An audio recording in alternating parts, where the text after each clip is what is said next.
Okay, great. Okay, friends, we're going to get started, and actually we're starting right on time. So I'm grateful. I want to thank Maddie for helping us do that. And I want to welcome all of you. Our guest today is Debra Gillispie. And one thing interesting about my friendship with Debra is she was one of the first people when I took up the responsibility of Lunch and Learn. She was our first guest. And she also knew how to Zoom. We were all kind of learning how to Zoom during that rough time of our lives. Before I introduce Debra, though, we have a few important announcements, and I open it up right away for other announcements. So in the chat, I have added that my vote, so it's MY and the capital vote .wi.gov. That's always how you will get information. It's a wonderful resource. It's a blessing that we have that. I also want to announce that you probably already know drop boxes are now available, and they will stay available until 6 p.m. on November 5th, our actual election. Then October 16th is the last day to register to vote online or to register by mail. And so at that point, you would have to do in-person voter registration at your municipal clerk's office or at your own polling place on the day of the election. I'm almost done with my announcements. On October 17th, we're very happy that we have a program called Invest in Wisconsin, Infrastructure on Bridges and Roads. It's a where we can get more information to you on our website. And again, that's October 17th from 10 to 1:30. All these announcements will be in your text. Our membership committee would love new people. We meet always on the third Monday. Surprisingly, our membership is not growing as much as Liddy and I wanted to grow. Liddy is my co-chair, but we do always meet the third Monday of the month, and we meet at St. John's on the Lake. We have a pretty good view, and we meet that Monday at 1 p.m. So always it's the third Monday. You're all welcome to come. On Tuesday, early voting is starting. And on Friday, the last Friday of the month, we meet at East Library. And it's our book club at 10 a.m.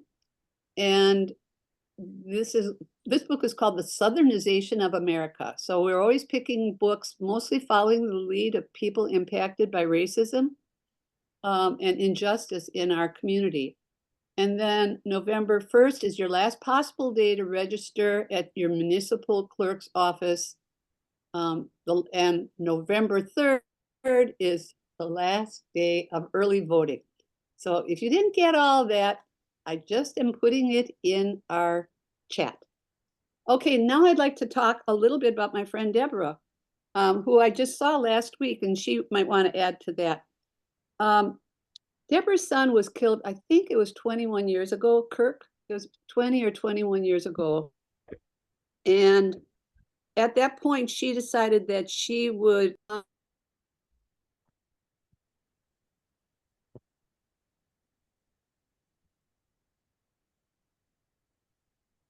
No audio.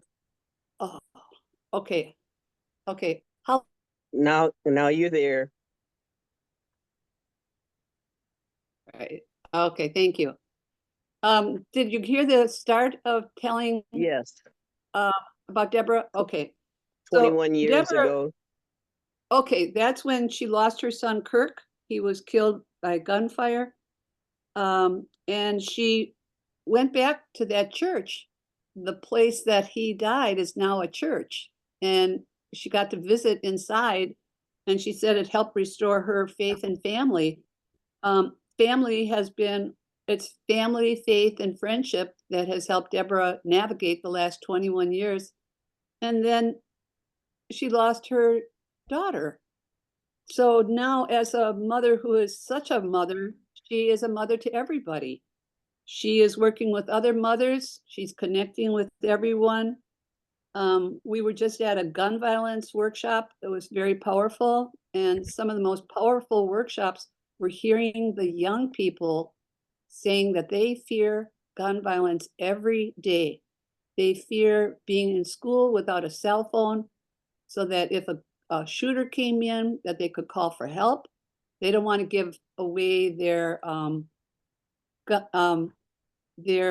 phones because one girl started crying and say, "I'm the only thing my mother has. If I knew I was not going to make it through this violence, I would want to tell my mother how dear she is, how important she is to me." And we said that this workshop probably had more tears than any of the workshops, listening to young people and their lives. And that's why I say Debra is everybody's mother. So Debra, I want to thank you. She's the league member. She was one of my first friends on Lunch and Learn and had the courage to Zoom with us. So Debra, why don't you take it from there? And thank you for coming. Thank you for having me. And I want to thank all of the listening audience for taking time out of your busy day to Zoom in today, this afternoon. As she said, my name is Debra Gillispie, and I am the founder of Mothers Against Gun Violence. I founded MAGV after my only son, Kirk Patrick Bickham Jr., and his two friends, Deshaun Winbush and Carl Hall, were murdered by a felon with a gun. I mean, that day at about 3 a.m., I get this call from my sister saying, wake up, there's something wrong with Kirk. I run to where my sister is, and there's people all on the streets. All I have on is my house shoes and pajamas and a jacket when I hear this news report that there's a triple shooting. It must have been gang or drug related. At the time, I didn't know they were referring to my son. It was later that I found that out. And once daybreak came, and by this time, I know it's my son and two of his friends. His father arrives, my ex-husband, and I stressed to him the importance of doing a press conference because they said that Kirk was killed due to drugs or a gang. I tell you, that is the most horrible thing to happen. To not only find out that you lose your only son, but to hear the news blame him for his own death. What a horrible thing. And so, fortunately, my husband did set up a press conference. I did show up, but all the things I thought I was going to say, I didn't. I wasn't able to say anything. All I did was cry. And luckily, he was able to speak. And thank God they caught the shooter, Jakai Marion, the next day. The next day, what a day. I mean, I woke up because the day after the press conference, that day, it seemed like it was a blur. The day, that he was killed. Um, I must have went home and went to sleep. I know I had people come to the house, but I really don't recall any conversations, anything. So I must have went to sleep early. And that next day when I woke up, I thought I had a bad dream that, this didn't happen. And sure enough, I came downstairs, and this time I'm remarried with my second husband, and he hugged me. And when he hugged me, I realized it really happened, that my son was gone when he hugged me and said it's going to be okay. Um, I didn't go to work that day. Of course, I called, and my husband goes out. I can't recall what to grab. And he comes back with this picture. Here I am on the front page with this ugly cry. And I'm like, front page, ugly cry. That's all I could see. It just looked like it was another horror on top of a horror. And so I just felt angry. I felt hurt. Um, and I stayed in the house that day. And of course, people wanted to come by, and I just didn't want to be bothered. It was just too much. And the next thing I know, I was angry, and I apologized ahead of time, but I went after the bar owner that Kirk was killed outside of, and I closed that bar. And I realized now in hindsight that it wasn't his fault, but I was just so hurt and so angry, and he didn't have his metal detector on that I blamed him. And I just want to say I'm sorry about that. Uh, I started pushing for responsible gun ownership, and I was fortunate to be able to connect with then County Board Supervisor Peggy West and Alderman Ashante Hamilton, and we got the city and county resolutions passed, but we were unsuccessful in the state to pass the legislation. So as time went on, I realized that I was becoming a wreck. Here I am on my second marriage, and it's falling apart. And became a functional drunk. I mean, a functional drunk. I was going to work. Um, I never got caught, or they cared about me so much that they let me slide. Mm. Not sure which one it was, but I came into work one day totally drunk, and I said I quit. I left my employer of 20 years plus, and um, went home and just drank some more. My marriage ended because he was tired of seeing me drunk. And so he left, and I was all alone. And thank God someone dared me to drive a tractor. I wasn't drunk that day. And I tried, and of course I couldn't drive the tractor, but it motivated me to learn. And I ended up driving cross country commercially for 4.5 years. That break away, I needed that. Driving cross country, spending time with God, screaming, crying with Him, hollering at Him, um, just dealing with the loss. Um, and I tell you, I healed driving cross country.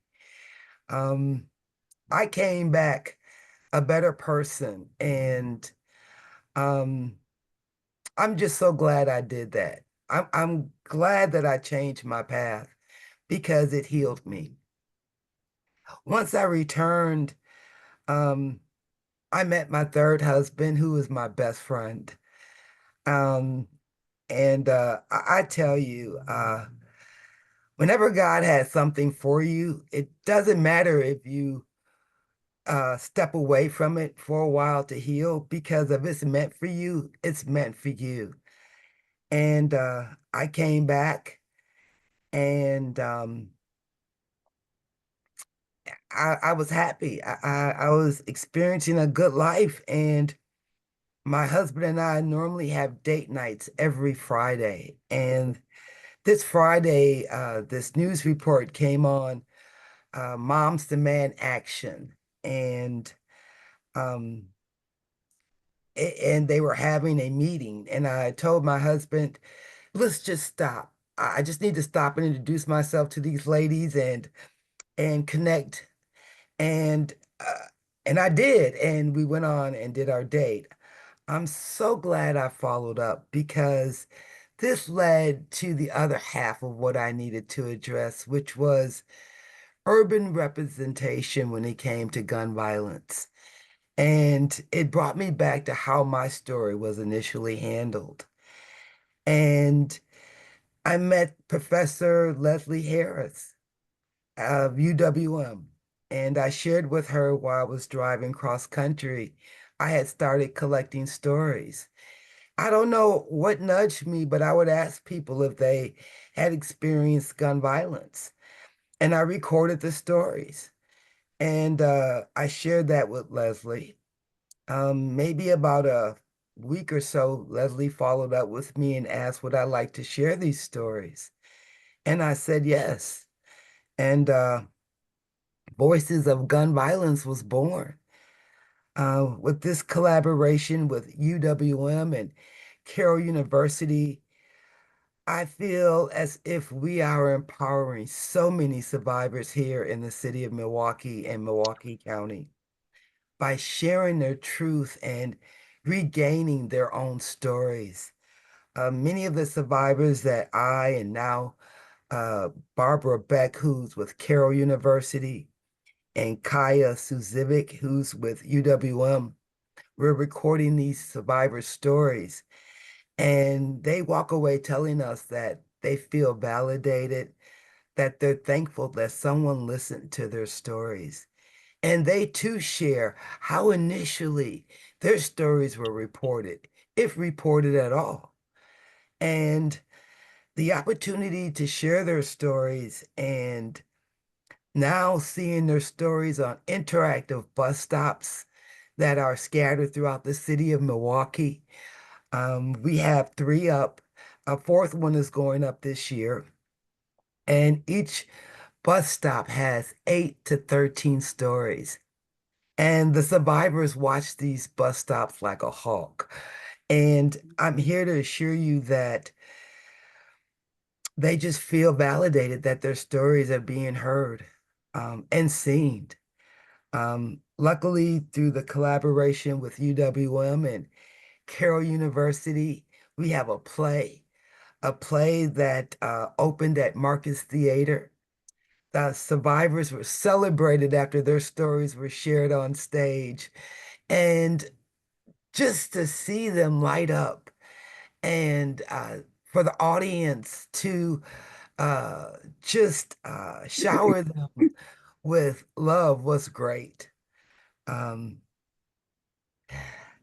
to go through the tragedy that I went through and to come out on the other end um, with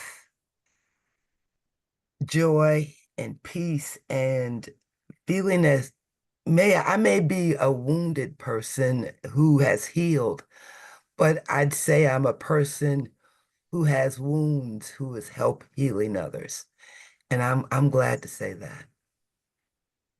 Absolutely. Uh, Ashe. I do want to share one last thing.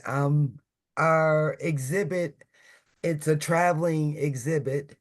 It has now 16 pieces after the bus stop goes up uh, this year.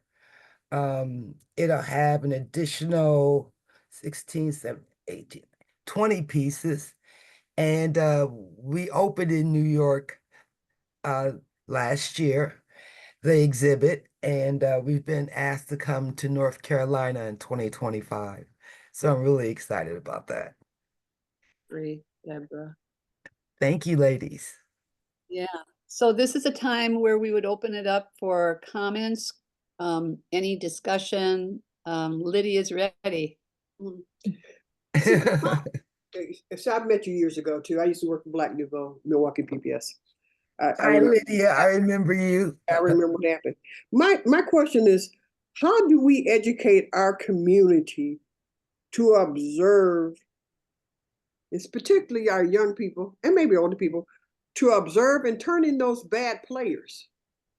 How do we make people brave enough to take ownership of their community, to who these bad players are? How do we get them to step up to the plate to turn them in to protect their community? That's my thing. That's a great question. I had double booked myself when Pat mentioned that we had a gun summit, emergency gun summit downtown at the Beard Center. I was on that panel, but I had to leave there to go to the Wisconsin Health Practice Association. I was on their panel. This past fall, I went into Roosevelt Middle School and worked with the children on the gun violence project. And we talked about gun violence. And what I did promise, Liddy, is that whatever they shared with me, I would not share. And so they ended up trusting me. And we talked about how easy it was for them to obtain weapons, how they feared if they didn't think that they had a long lifespan, and how they felt because of their nationality that they weren't valued. So we try to come up with ideas based on the kids' suggestions on how we think we could combat gun violence or how they could stop gun violence. And many of them said that if they went to go tell others, people really didn't believe what they had to say because they would always say they were a kid or you're a snitch or go tell your mom. And in some of their cases, they had parents who feared retaliation. So we have to figure out a way to connect with these kids. And here's the part that's tough. Somehow get parental approval and then help themselves out of this situation. I don't have the Right. answer Yeah, we because got to I'm work on going, this trust thing with our community. I, I don't have the answer because I'm going back into Roosevelt in the spring. Hmm. And I assure you that with the things that they shared with me brought me to tears because I wasn't prepared for all the things that they were going to share with me, from sexual abuse to threats from other kids to how serious a big issue this social media is by creating fights. They opened my eyes to things I wasn't even aware of. And, Yeah. now I'm just trying to figure out when I go back in this spring, other than the county said that they'll come in with me, what resources can we really bring to make quality change in their lives? Deborah, can you hear me? Yes. Yes. I do believe that we have to, being the older people in the community, is to change that narrative. And it's like I have grandbabies, I got sons that live on the internet. And I told them, we are raising you. You need to turn that thing off and we need to have a conversation. We need to dialogue. And then you have a constant devaluing of Black life that circulates our community like a disease. We have to stop the narrative. Things are too much noise. And that's why even when we interview you on the radio, that's what we try to do. We want to change the narrative. And it has to be ongoing. It has to be said to everybody in order for it to begin the process. Yes, but what Lily is talking about is Oh, I heard her. a community that, we have communities, and this transcends color because I retired from Department of Corrections. Even though I, left with my years of service, I fully was able to retire. But Mhm. I said that to say this. We have subcultures that exist, Right. that those are the cultures we need to reach. These are where some of these kids come from.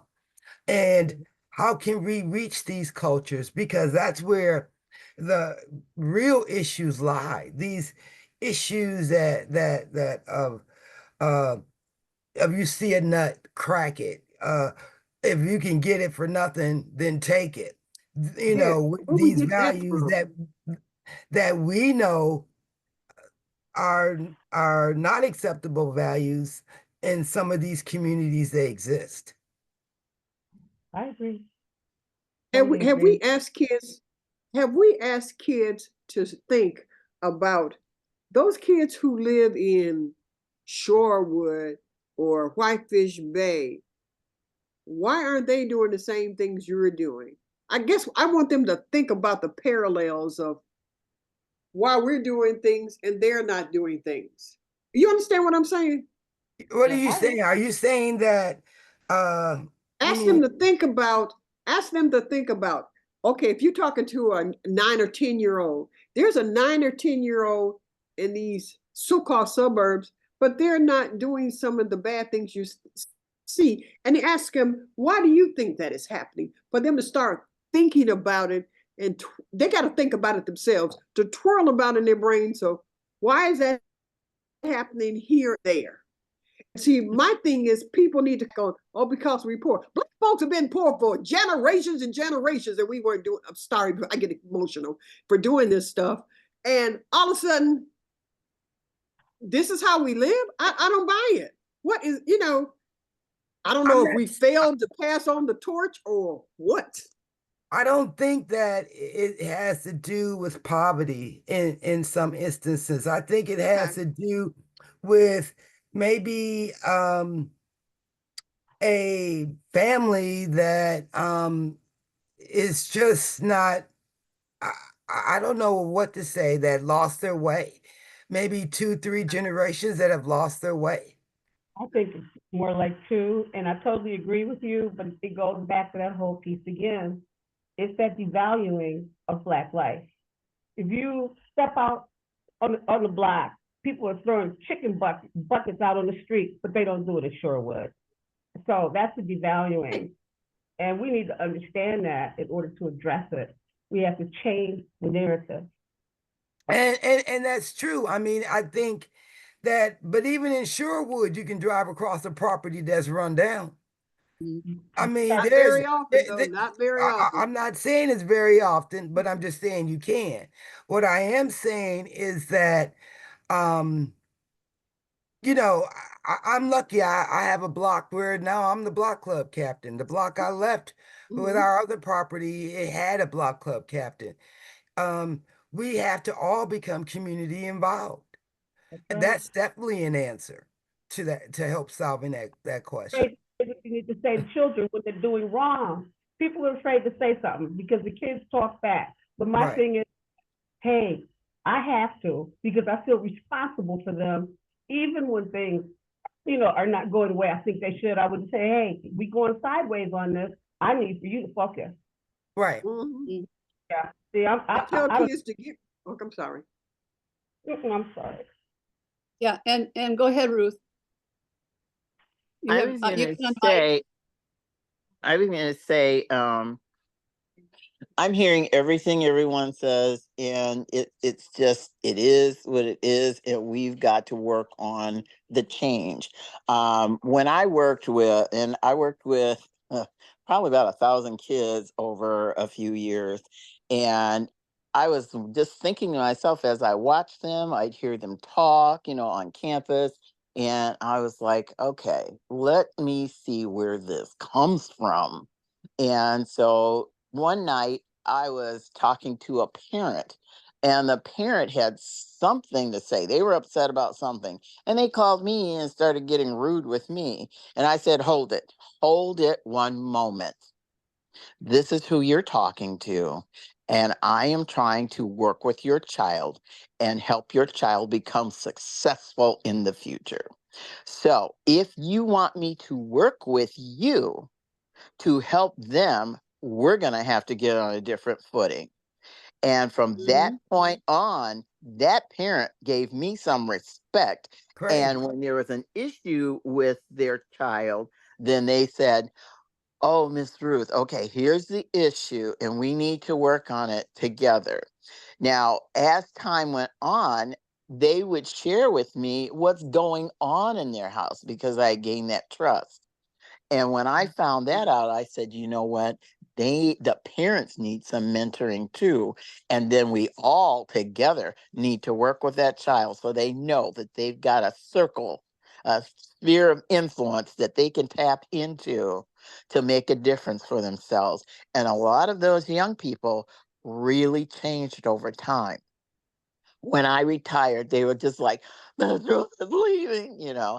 And I said, well, not totally. You can keep up with me afterwards too. But here's what I want you to remember. And I shared with them and their parents the things to remember in order for all of them to have a better life. Because if the kids aren't having a good life and the parents are going, well, they don't respect me. Well, you have to earn that respect, and you have to work with your child so your child feels empowered to share the good things that they've learned with their friends, and they become more of a leader rather than the follower. I need to belong somewhere. I need to. That's what a lot of them were telling me. And I mean, this isn't one or two or three kids. I've worked with over 1,000 kids Wow. doing these things. You see, Mhm. it's Job Corps. And these kids come from all these different neighborhoods. And it wasn't just Black either. I Right. worked with Latinx too. And I got to talk to them, and it's a matter of gaining trust. Because of what I was doing, the Greater Milwaukee Foundation said, you know what? I really like what you're trying to do. You're trying to bring the community together to help develop in this child a sense of self-respect, a sense of I can do this for myself. I don't have to be a follower. I can become a leader. And so they actually gave me the funds to start a nonprofit. And then when COVID came, I just had to stop because the funds weren't available from other organizations, which was unfortunate. But Oh, I even included police officers in the things that I did. And the kids looked at the police officers and they're like, you know what? They're not who I thought they were. And the right. police officers are, I'm getting to know the kids. I said, because I don't want you to get somebody robbed this and you see somebody walking down the street and you're like, oh, that kind of fits the description. No, I want you to know who's in your area so that you can say that's not that child. I know where that child has been. I've been around them. We've become friends. And so no, that's I'm not just going to assume that they're the ones that are causing problems. I said we need to do this. As we've always heard, it takes a village, It and it does. really does. And I said, and I watched how grandmas, they weren't the grandmothers of these children biologically, but grandmothers and the children started coming together and caring about one another. And the children would listen to the grandmothers, and the grandmothers were helping to lead and guide them with some of that old fashioned wisdom Yes. that let them know you are somebody. Right. And Ruth, you hit that right on the head. And that's perfect because I was only at Roosevelt a short time. I was there for 4 weeks, 3 days a week, each of those four. And they hated when it ended. They didn't want me to go. So I can only imagine the length of time you had them and you worked with them on a consistent basis. And Yeah. so you're right. And I forget who mentioned that, Gil and Sandra. We need to go in and we need to develop working with these children. Right. Well, I just saw what was happening on the streets as I'm more out on the streets now because I retired and I get to see these young people and little ones on up, you know. And when I'm outside my home even, I reach out to them. They'll be walking by and I'll say, "How are you today, I sweetheart?" do too. And they're like, "Oh, I'm fine." I said, "Oh, and you know what? It looks like you're in a hurry to get to school or something like that, just to strike up a conversation." And I'm finding that those young people are like, "Hey, Miss Ruth," you know, when they go by. And I want to be able to pour into them, you know, Hmm. and I want to develop that trust so that they can receive what I'm trying to pour into them. Now, Hmm.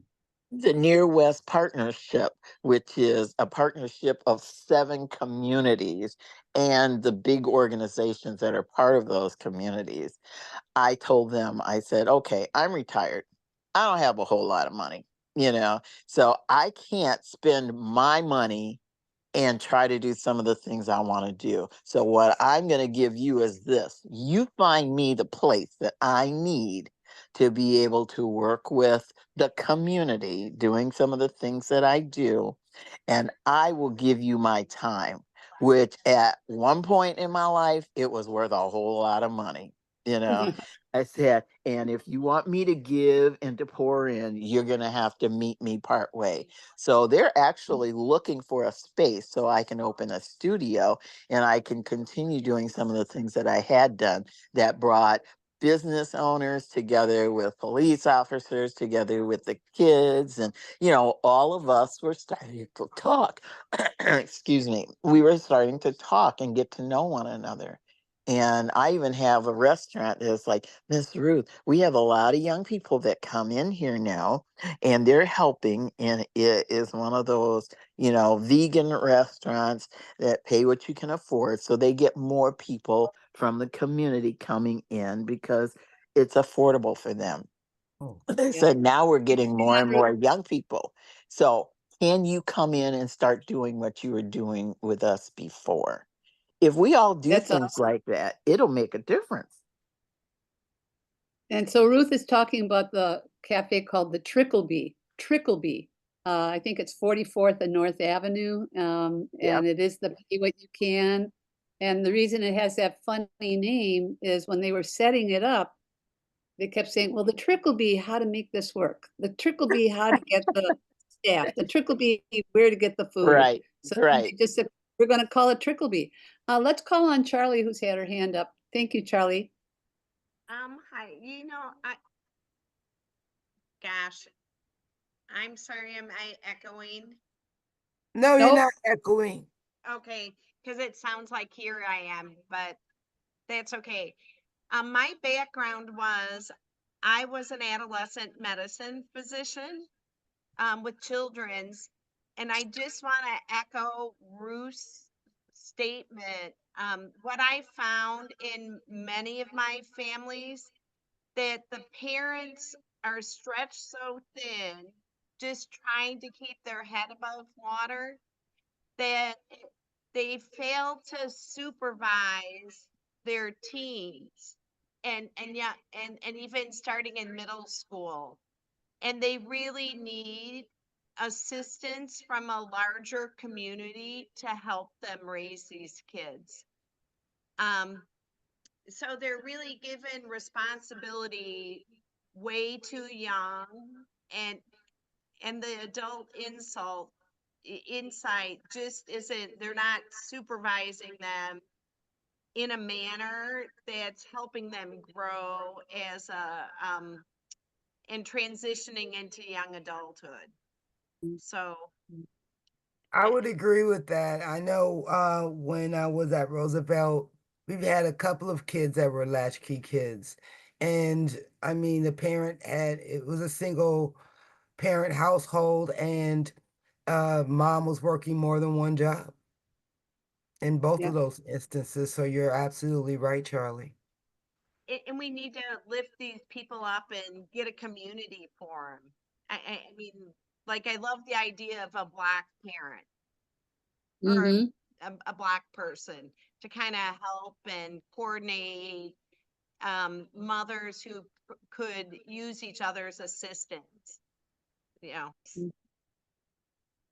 But Deborah, I can assure you that it's just not Black parents that are experiencing this. This is white parents, Latino parents. Um, I'm not I may have run across maybe in my years of with probation and parole some Hmong, but for sure that's across the board that are experiencing this. I think one of the issues, and it's what I mentioned earlier, is when the media shares what happens in our community, it's really one-sided. My uncle is retired from the police department as a detective. And I can assure you, crime happens all across the city, Milwaukee County. But what is always reported is what happens in urban areas, specifically Milwaukee or Racine or something like that, Specifically, I agree. as opposed to outside of it. Liddy, And did how you? they report it, and how they report it. Because case in point, we have all kind of shootings and happening. But when the shooting happened in Waukesha was this parade, they have been talking about these things every year, every year, every year. I don't see you talking about the kids that are happening around here every year, every year, every year. Right. And see, that's just that's that narrative. That's that narrative. Right, I exactly. agree with you. And that's why it's so important for me to elevate their voices, because these parents suffered. I mean, Milwaukee is full of communities, neighborhoods, people who have families and love each other, just like every other place here in Wisconsin. What you have missing now is a lot of Black press. We used to have a lot of newspapers that addressed these issues. We had several radio stations that had, addressed the issues, and things just sort of went away, as well as a lot of community programming, like Minnesota Early Learning Development Project was good for young girls that were coming in and learning how to deal with their families and being effective with the teeny tiny bit of time they had. But it was older women like myself that was helping to facilitate that in their lives. And then being there when they had to make that 1 or 2 o'clock in the morning call. So there's where we had grandmothers, aunts, and uncles, and all that good stuff that didn't mind, helping us along when we were making mistakes raising our family. Our children have gone inward, and that's why I said we have to bring it back out as older women in this community and control that narrative, and would not be afraid to say, "Hey, baby, I don't think you're doing that right," and Right. being straightforward and doing it with love. Right, I agree. And I can assure you that, from that time I was with those children, they appreciate someone correcting them. And they want stability. And Yeah. and so for someone that they trust to give that to them, correction and some form of stability, I mean, that brings them comfort, that brings security. Unfortunately, it was only, for a short period of time, but you can see that they want that. Yes, you're right. A lot of things are gone now. And to me, when you take the heart of the community away, because we had recreational programs, we had Black theater, dance, and everything else, and there was a place for people to go and identify and connect. Right. But those have to come back, and they have to be a stable piece in our community and not moved and taken and, defunded. We have to do things a different way now, but the narrative has to continue. Thank you. Let's open it up. Other feedback. People who haven't had a chance to ask a question or make a comment, an observation. Yet impactful. Choose structured handbags, leather gloves, and delicate scarves to enhance the texture of your outfit without overwhelming it. If you're wearing a statement tweed jacket, keep your accessories minimal. Think or a delicate chain. Well, this is Hey, Ruth. You're faster together, huh? Pardon? Update on abortion. I am completely opposed to abortion. Republicans passed abortion. Can you hear me? Yes, we can. Oh, okay. Ruth, can you mute, please? Pardon? To ban abortion. Ruth, could you mute? Oh, I was going to say something. Oh, okay, because it was coming on like a commercial. Go ahead, Ruth. Well, what I was going to say was what was really, really nice for me, but it's not something that everybody could do because it was part of my job. There are times when I was with the students and it was an after school time for them, and I would be able to work with them and they could ask questions. We could talk about their skills and abilities, and I would encourage them in the areas where they definitely were showing promise in a certain skill. especially artistic. But then for a few years, I was working overnight with them. And what was kind of interesting was how many times those young people, various young people, would get up out of bed and, Miss Ruth, do you have an aspirin? Sure, I do have an aspirin. I can get that for you. And then they'd sit there and they like, Miss Ruth, is that all? Well, Miss Ruth, I have a question for you. And we would talk, you know, and they would be able to share things that they didn't want their other friends, quote unquote friends, to hear, but they wanted someone to just hear them and discuss situations with them and help them get some direction. And it was really interesting because we're trying to get these kids an education and move them forward and hopefully get them into a college situation. And so some of them would come and go, I don't know if I can do this, and I can't. And I said, honey, and I would give them a piece of my life situation, so I'd ask them, okay, well, have you had brain surgery? Well, no. Okay, have you had to recover and not been able to write your name or speak a full sentence? Well, no. Okay, have you been? So I take them through this Q&A, and then I say, so what is the problem? Because you see, I did that and I went back to school and I just fought my way through with all of my issues and I made it, you know? Wow. And they were like, really, Miss Ruth? I said, you didn't have to do that, did you? And they, well, no. I said, I know you have what it takes to accomplish this, to graduate, to get the funding that they're going to offer you, to get you into college. So now what are we going to talk about? And a That is, number of them said, wow. I said, if I could do that, I know you could do that. I've got a lot of years on you. And I said, you can do it. You are smart enough to not deal with whatever the situations were, and you have the capacity to do. But I was trying to pour into them their value. And I I told them like the that, Ruth. world is waiting for you to Yes, bring that value to the rest of us yes. and make a difference. And they were like, thank you, Miss Ruth. I said, okay, now, can you go back to sleep now? And they give me a hug. Thank you, Miss Ruth. Now that wasn't an easy thing to do because trust me, working 11 to 7, being there for these kids was not easy to do. But it's amazing how much you can find out about these young Oh, people yes. when they're trying to sleep, but they can't sleep because they just have so many issues just surrounding them, and their mind just doesn't know how to rest because they're dealing with so much. And like you were all saying, it's not just Black kids, but of course those are the ones that get pointed to. Right. But if you're there, if we can figure out ways to be there for them, it makes a big difference. It I does. had a student come to me and she had her boyfriend. She had gotten in college and she goes, honey, this is Miss Drew. If it wasn't for her, I Oh, wouldn't be here. And I said, oh my goodness, honey, why does she have to say that? I decided I wanted to stop teaching. Ruth,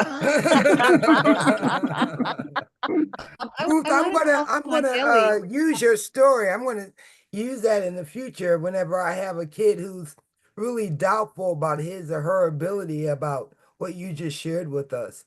Well, D- good. and tell me if I pronounced your last name correctly. Trusilla? That's my first name, and it's Trucilia. Oh, Trucilia. Ruth. Yeah, Okay. yeah. My ancestry goes down to the Mayan Indians, and so Wow. so that's somewhere my grandmother got that, and so it's been passed through my family. There's only two of us in the world with that name. Oh. I would like to call on Ellie. She put in the chat, a book worth reading is called And the Bodies Keep Coming by Dr. Brian Williams, a Black trauma surgeon who has worked on the national political scene to end gun violence. Ellie, are you able to add more to this? Our book club studied this book a year ago, and it gave you a perspective on the medical care that is given to people exposed to gun violence. And this gentleman has such an interesting perspective, has gone on to run for office. He did not get elected, but was also appointed to a presidential committee on gun violence. And it's worth reading to get a perspective from this point. I would encourage people to look for it. Very interesting young young man who has just tremendous stories to share. Most of them, unfortunately, are sad, as Yeah. he took care of people brought into the ER. But it's another perspective on gun violence. Thank you. And Thank you. Deborah, I was going to invite you to talk a little bit more about the summit that we went to last week. Well, And who are one good thing that happened at the summit is similar to what I believe that was Ellie just mentioned about the trauma surgeon. We had a video that was shared by the Medical College of Wisconsin about the care that they give gunshot victims when they arrive at emergency. I didn't expect this personally. I wasn't aware of the video, but when I saw it, I just totally broke down because it made me realize this is the care my son received when he arrived. Unfortunately, he didn't make it, but just to see them in action on this video, it was amazing and very emotional.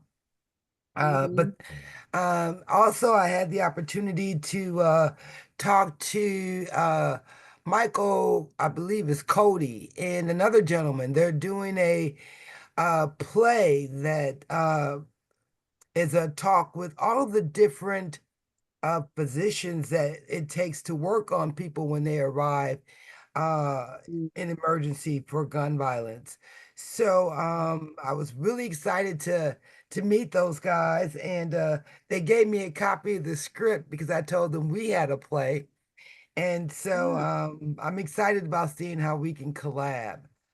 Unfortunately, like I said, I had to leave early and I didn't get to see all of the things that Pat saw because I double booked myself for that day and I had to go to Oshkosh. But but from what I did see, it was amazing. And what Pat filled me in on afterwards, which you can share, Pat, I missed a lot of good content. Yeah. Well, I'm going to call on Charlie first so that we have time to hear many voices. But at the end, I will add my experience at this gun violence summit, which was powerful last week. Go ahead, Mhm. Charlie. So yeah, there has been a real evolution in trauma care to gunshot uh, victims of gun violence, and that they really saw it as a chronic disease because they see them multiple times and they do try to help them address the root cause. And that movement started in the mid 90s to late 90s. And Children's has, I don't, probably most of you are aware, Project Ujima, Yes. which is a project that is directed towards children who've been exposed to gun violence, and they have camps and ongoing activities for them. So that Good. should be something that you could access for children who've been exposed to gun Mhm. violence. So they don't have to be, it could be that they had a sibling, a parent who were who experienced the gun violence, but they themselves, everyone around them, just like yourself, Deborah, is impacted. There's no one not impacted, right? Everyone in that person's circle of life, their life is changed forever after that type violence is Right. perpetrated against a family member. And so they try to help the children make sense of it and process it. So, And you're absolutely right, but I do want to say one thing since you mentioned Project Ujima. For those that I've talked to who have been involved in Project Ujima, they did not want it to end. All I've heard is just great reviews from every survivor I've talked to who's been in Project Ujima. And so, anecdotally, all I can say is that they're doing amazing work based on everyone I've talked to. and then the other thing is, there's supposed to be a fund for people who are victims They are. of, and what I've heard, and maybe you can clarify, I know someone whose daughter's boyfriend, she's a friend of mine from work. I'm now retired, but she's supposed to come to our workshop last May, but she couldn't because her daughter's boyfriend was shot, and she Oh, was wow. supporting her daughter, and it wasn't a life-threatening wound. But when I followed up with her, he's having a horrible time accessing funds from the victim, the from the victims fund. Have, Oh, the victim witness, the victim assistance fund. yeah, fund. Yeah, Yeah. supposedly if you file in a certain period of time, then you have like $50,000 at your disposal to You have up help to you with 40. therapy. Yeah, you have up to $40,000 at your disposable, and you have up to a year. Actually, a year is what they like you to do it within a year, but I'm sure if it was afterwards, you could probably still obtain the funds. Now, there is a drawback. If he was involved in any illegal activity during the shooting, then he's automatically disqualified. No, he was just pumping gas. He Okay, was just filling his car up at okay, a gas station. okay. That Then he should easily be able to obtain the funds, and you can fill it out online. It's a real easy process. I'll let my friend know because she said he was having a very difficult, he was seeming to have barriers in accessing it. So, Yeah, it's right online. It's real easy and simple. okay, thanks. You're welcome. So we are nearing the last few minutes. How about a note of appreciation? Say something to Debra in gratitude. Mary Gleason, are you able to add a comment? Yes, thank you, Deborah. As a person who fell into social work like about 40 years ago and did many home visits and heard many stories and was involved in a lot of family issues. Yeah, it's just really wonderful to hear that the work still goes on and that there are mentors like you, Deborah, and Thank Liddy you. and everybody, because I know how much that means to the kids to have a touchstone. I'm also thinking of just a friend of mine, John Schneider, had Project Nonviolence for a number of years, where he had the kids, that mostly teenagers, develop a play themselves. He didn't monitor anything. It was whatever they chose to do. And I just remember those performances were so honest and real I bet. about what the kids felt like they were growing up in and seeing and experiencing. So it just really lightens my heart to know all of you are still in the fight, and because those kids are so wonderful, those kids are so precious. They are. And they need the grandmas. Thank you. Say, Barbara, thank Liddy? you, Deborah, for standing strong and continue to stand strong and being one of those elders. Still there, hanging in there, girl. Thank you, Liddy. Deborah, thank you so much for sharing, as you always do, And Honey said, I look forward to hearing, your stories. I can listen to them over and over again. And thank you, cuz. Thank you.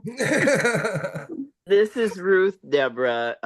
All I can say is just keep on keeping on, Thank you. You We're too, Ruth. we're only on this earth for a short time. I'd like you to read the question I had in the chat. Oh, sure. And while she's doing that, Barbara Rasmussen? Yeah, thank you, Deborah, for stimulating this conversation. First of all, I'm so sorry to hear, your story and tragedies and traumas in your life. I think I have heard it before, but I appreciate your sharing and then stimulating the questions and comments.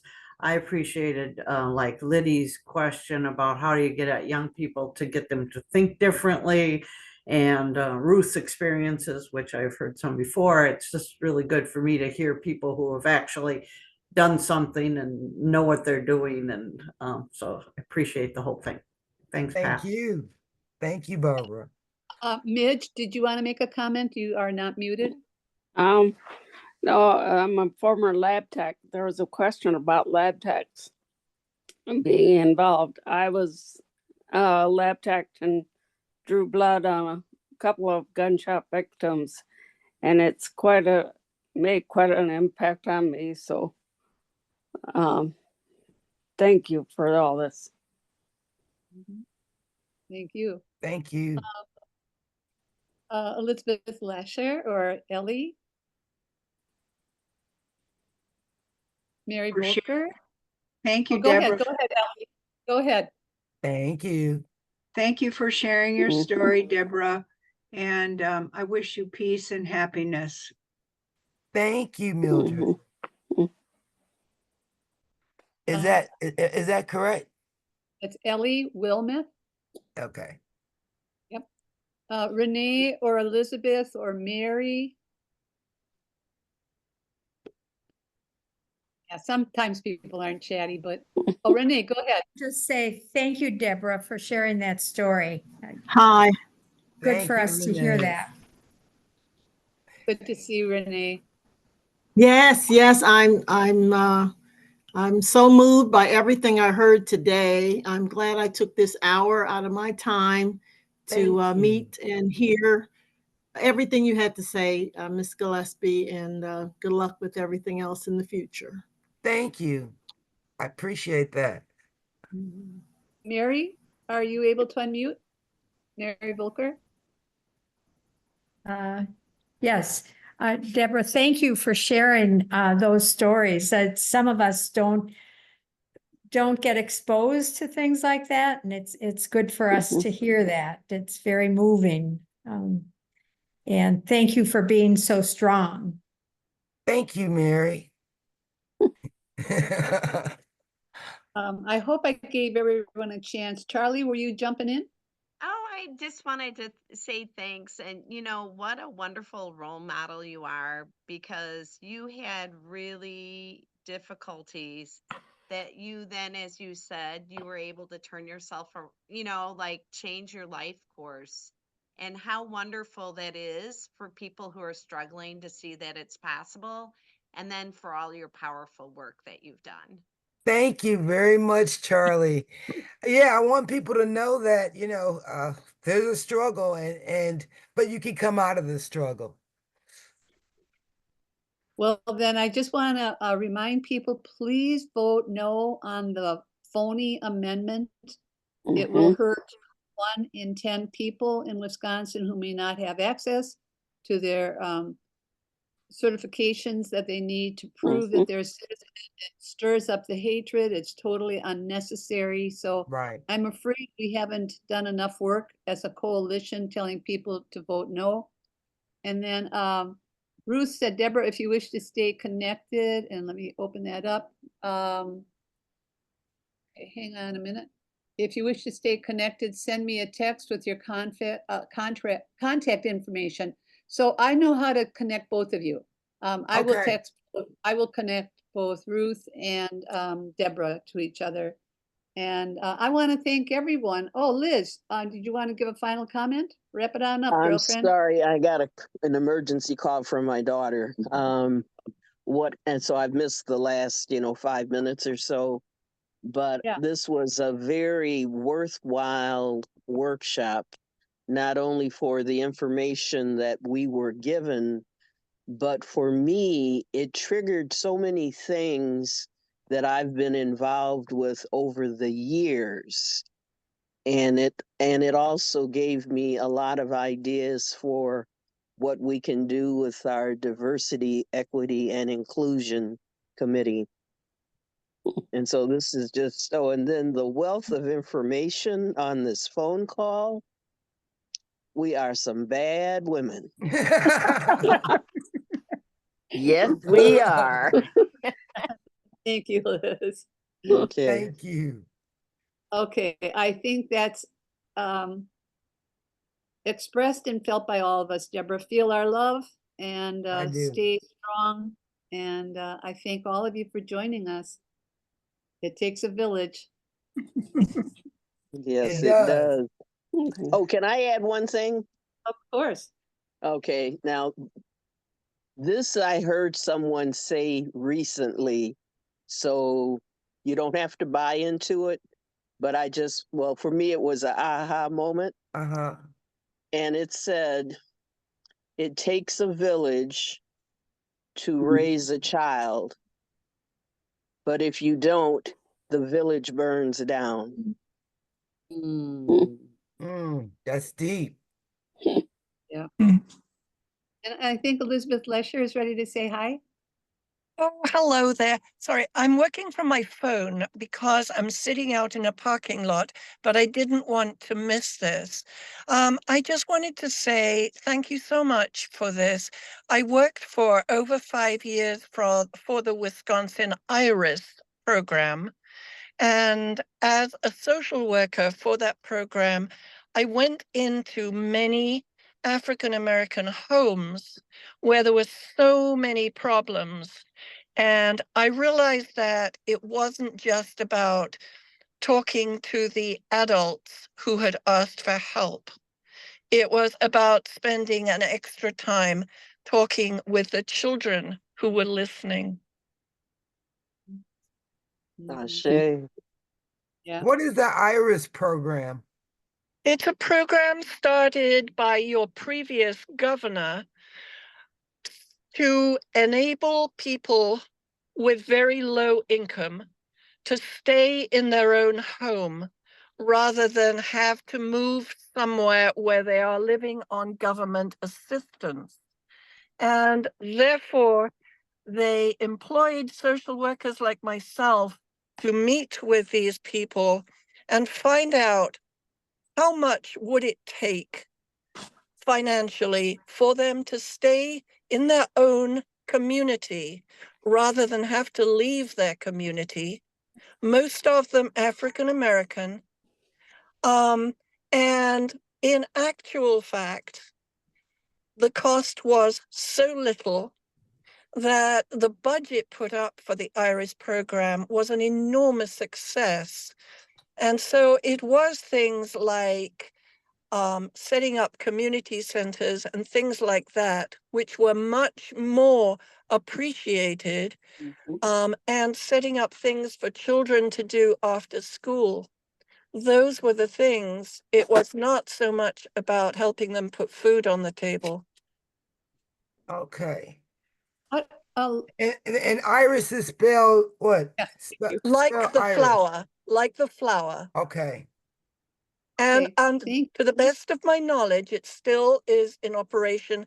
I live in Oklahoma now, but I did this for 5 years, and everything you've talked about today resonates with me. And I just have to thank you all so much for continuing this work in so many directions. But it all comes down to the same thing of support and encouraging the mindset to be on positives rather than on negatives when it comes to gun violence. Thank you. Thank you, And I'll Elizabeth. just tell you, Elizabeth is coming from her Quaker tradition, which is very committed to nonviolence. So I thank all of you again and appreciate your time together. And I wish you all well. Thank you. Thank you. Thanks, Pat. Thanks, Deborah. Thank Thank you. you Thank so you, much. everybody. Thank you. Thanks, Bye. ladies. Thanks, Deborah. Bye-bye. Bye.